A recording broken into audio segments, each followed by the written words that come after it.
Hey, I'm making this video as a tribute for work of Richard Grannon and appreciation. And I did work on myself, and I would like to add something to his teaching, to his knowledge about empathy, and how empathy is, in truth, is people who are who has empathy are people who are screwed over by their environment, and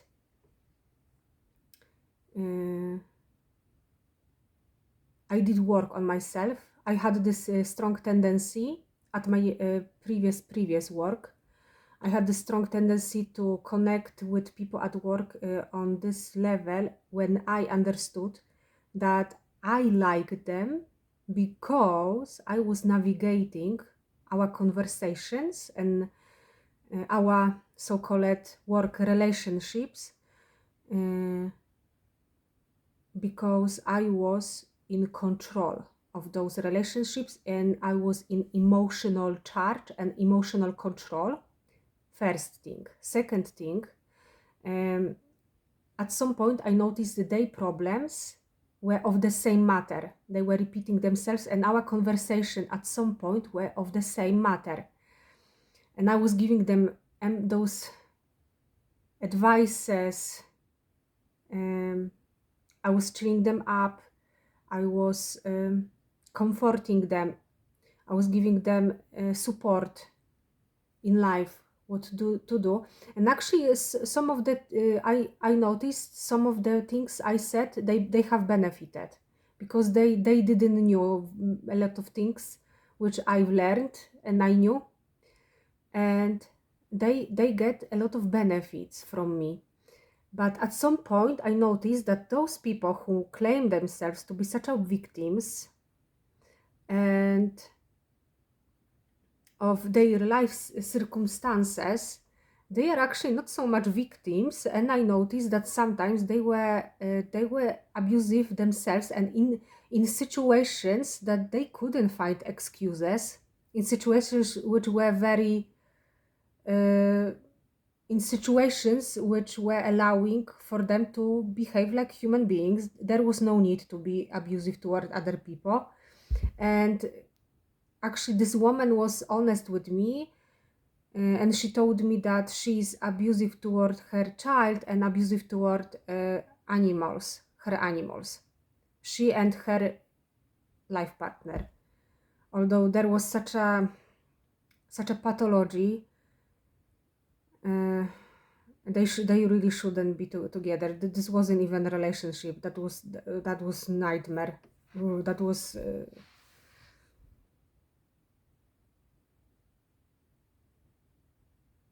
was something really horrible,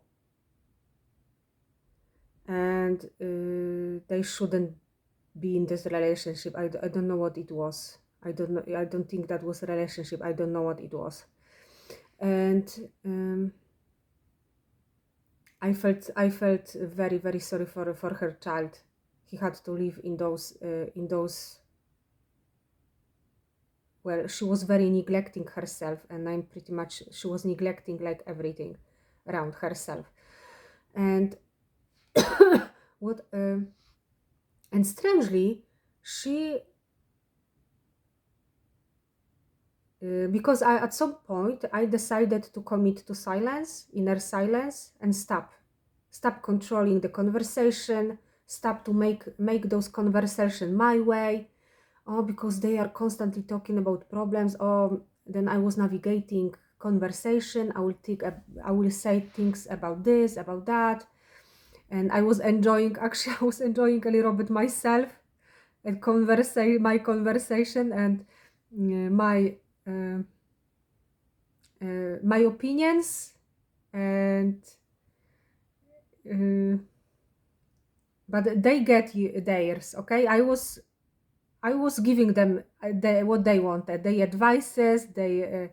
I was comforting them, and at some point I noticed that she started to cry when I committed to silence, and she noticed this change within me, and she said, "Oh, Why are you are so quiet? Are you offended with me or something? Or I did something wrong? Why you are so quiet? And I said, listen, it's beautiful day. I'm just enjoying the day. Do we have to talk all the time? And she was so unhappy. She was literally crying in my companionship. She was crying. And she was also this personality which was asking me all the time about if I like the things she is wearing. I was explaining to her, listen, you have just different style. I'm not necessarily must like your style. Wear whatever you like, okay? And she was crying. She was a grown woman having a child, and she was crying because I didn't give her a compliment. Do you understand? And she was, and strangely, I was pretty much sure she will get offended with me or something, but nah, no. And she was committed, and when I was committed to my silence, she was constantly seeking this my presence. Okay, I was pretty much sure she will start, I don't know, a campaign against me or something, or no. She was quite. Whenever she saw me, she was usually about me. Sometimes she couldn't recognize me, I noticed, but she was keeping far away from me. But very often she was like going close to me, and she didn't mind my silence. And anyway, I understood at some point that I liked them because I was in control of the conversation and I was navigating the conversation and I was talking about the things I wanted to talk about. And I liked them as the mirror because they were listening to me and they were participating in those conversations. But at some moment when I stopped, and I felt at the beginning a little bit uncomfortable with myself because I had to change the pattern within myself. Okay, no, I'm stopping. I'm not engaging with any conversation because I'm tired. I was tired. And I wanted to be just an observer for some time. Silent observer. And I had enough of this woman constant repetition of the same problems and me being in the role of comforting her or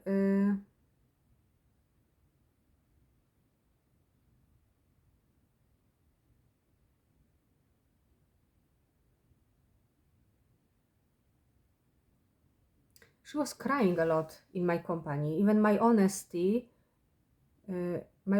about my relationship, for example, of from perspective on a child, what I was expecting, it was also making her cry. So perhaps I did some sort of healing in there also. But the changes didn't happen. She kept neglecting herself. I have met her a long time later, and I haven't found any changes in her. And anyway, I stopped. And there was a lot of pain, like burning pain in my heart, on heart level. When I stopped, I came out of the role of servant of service of comforting people, of bringing them a comfort, emotional comfort, or advices, life advices. People know exactly. People know exactly where they are stuck in their life. And at some point I understood myself that I was just wasting energy. Like I was talking the same advices, and I'm like, am I being stupid or they are stupid or what? Why am I continuing giving the same advices and listening to the same problems? Like, I'm just wasting my energy, and actually I'm doing another job in my present job, and I come to this realization, and I stopped, and there was a lot of burning, a lot of pain, and I went to the nature, and I was practicing this mindfulness, and there was a lot of pain, and those changes happened to me, and I started to notice that actually I didn't like them, and I noticed those people when I stopped the control of conversation, of leading the conversation, and I was just observing them. Oh, there was so much. They were not even complaining. That wasn't even complaining. Okay, that was something much more unpleasant, and I had to be somehow around them. And now, without my control of leading the conversation, and me committing to the silence, that was very unpleasant companionship, I must say. It wasn't as nice as I believed them. It was nice because I was giving the control to the conversation, and I was giving the emotional lead. I was giving this positive emotional leadership of the conversation, and I was entertaining them and at the same time entertaining myself. But when I stopped, oh, that was very unpleasant. And I've been just observing them. Oh, that was something worse than just complaining what they were doing. That was some sort of like fear-based, like yucky, like uh, attacking the present moment, like constant. Um,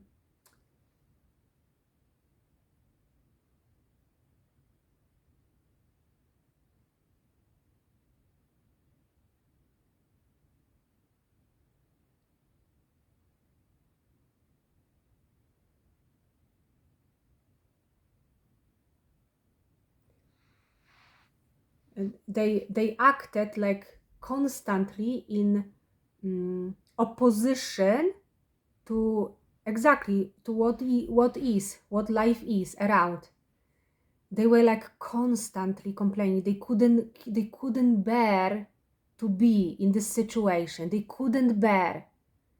Just this moment was just unbearable for them. Okay, and there was a lot of this. They were producing a lot of this anxious energy or energy of anxiety by their talking. So instead of taking responsibility for their anxiety, they were producing a lot of narrative, unpleasant energy. There was a lot of fear and unpleasant energy. They couldn't surrender to the present moment and be just quiet. So I was like going back to myself and seeking safety within myself. But I really didn't like them. I didn't like them when I saw them for what they were really.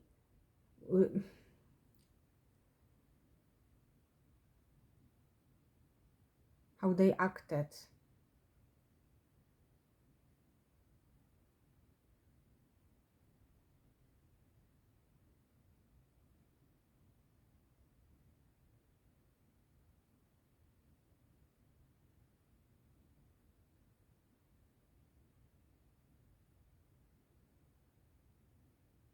And these were not my people. Those were people who are very problematic and for specialists. But I also came to the realization how much I was addicted. I always knew. I was addicted to talking. Chatter, talk.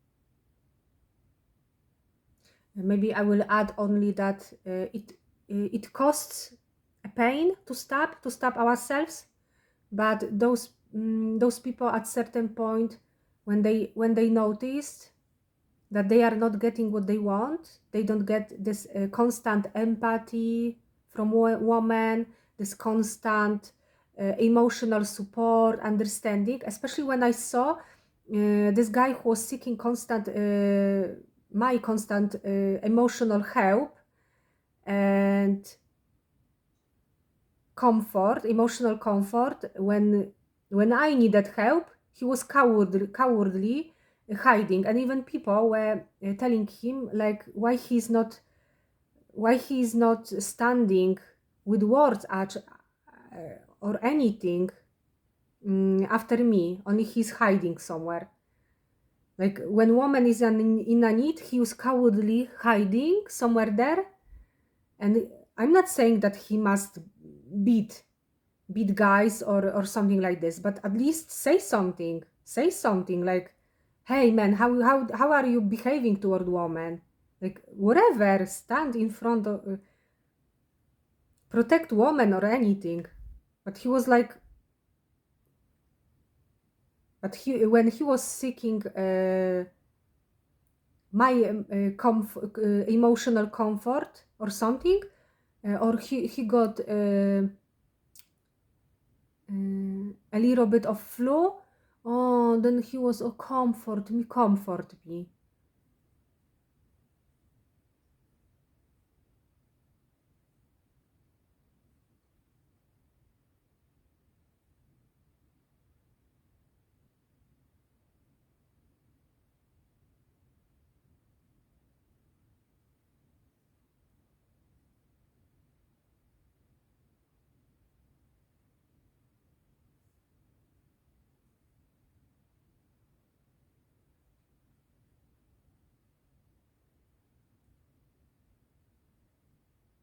uh, it's good to learn intuition and to intuitively know to whom